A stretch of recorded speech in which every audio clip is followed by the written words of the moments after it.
Hello everyone, welcome to many log. ఈరోజు మా పాప న్యూ స్కూల్ ఫస్ట్ డే అని నలుగురము వెళ్ళాము స్కూల్కి. ప్రెజెంట్ ఉన్న పేరెంట్స్ అందరికీ ఒక డిఫికల్ట్ క్వశ్చన్ అయిపోతుంది, పిల్లల్ని ఏ స్కూల్లో జాయిన్ చేయాలి, స్కూల్ ఎలా చూస్ చేసుకోవాలి అని. అందరూ కూడా ఏ సిలబస్ బాగుంటుంది, ఎక్కడ బాగా చెప్తారు, ఎక్కడ ఎక్కువ హోంవర్క్స్ ఇస్తారు అలానే చూస్తున్నారు, కానీ స్కూల్ అట్మాస్ఫియర్ మాత్రం ఎక్కువగా చూడట్లేదు. ప్రెజెంట్ కూడా చాలా స్కూల్స్ ఎలా ఉన్నాయంటే ఒక అపార్ట్మెంట్లో పెట్టేసి బయటికి వెళ్ళి లోపలికి వెళ్ళకుండా, లోపలికి వెళ్ళి బయటికి రాకుండా, అసలు కొన్ని స్కూల్స్లో అయితే కంప్లీట్గా గ్రౌండే ఉండడం లేదు. 24 అవర్స్లో ఎక్కువ టైం స్పెండ్ చేసేది స్కూల్లోనే. అలాంటిది ఆ అట్మాస్ఫియరే బాగోకపోతే వాళ్ళ హెల్త్ మీద ఎంత ఎఫెక్ట్ పడుతుంది, మెంటల్గా కూడా వాళ్ళు చాలా వీక్ అయిపోతారు. ఆ విషయం పేరెంట్స్ మెయిన్ థింక్ చేయాలి. స్టడీతో పాటు ఫిజికల్ యాక్టివిటీస్ కూడా ఉండాలి. కొంచెం స్పేసెస్గా ఉండి ఫ్రెష్ ఎయిర్ వచ్చేలాగా ఉండే స్కూల్ చూసుకోవడం బెస్ట్ అని నా ఫీలింగ్.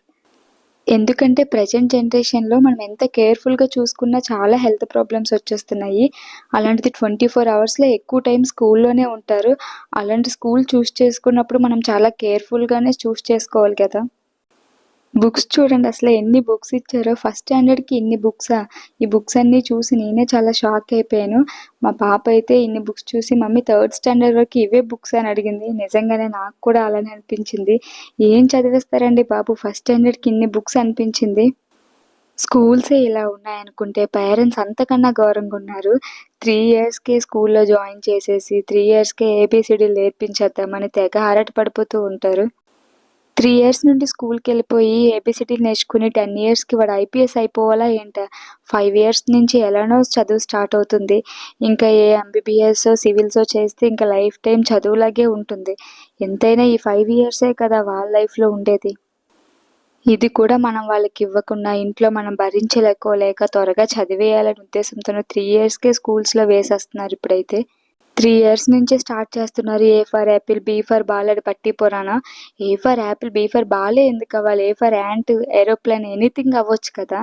మనం నేర్పించాల్సింది ఏ ఫర్ యాపిల్ అని కాదు, హౌ టు లీడ్ లైఫ్ అని నేర్పించాలి, హౌ టు రెస్పెక్ట్ పీపుల్ అని నేర్పించాలి, కైండ్గా ఎలా ఉండాలి, ఎదుటివారికి ఎలా హెల్ప్ చేయాలి ఇలాంటివి చెప్పాలి. ఏబిసిడీలు అవన్నీ స్కూల్లో ఎలాగో చెప్తారు. పేరెంట్స్గా మనం లైఫ్ లెసన్స్ అంటూ వాళ్ళకి నేర్పించాలి. మన లైఫ్ నుంచి మనం ఏమైతే నేర్చుకున్నామో వాళ్ళకి అవి తెలియజేయాలి. ఎందుకంటే ప్రజెంట్ జనరేషన్ చాలా ఘోరంగా ఉంది. పిల్లలు చాలా క్రిమినల్ మైండ్తో పెరుగుతున్నారు.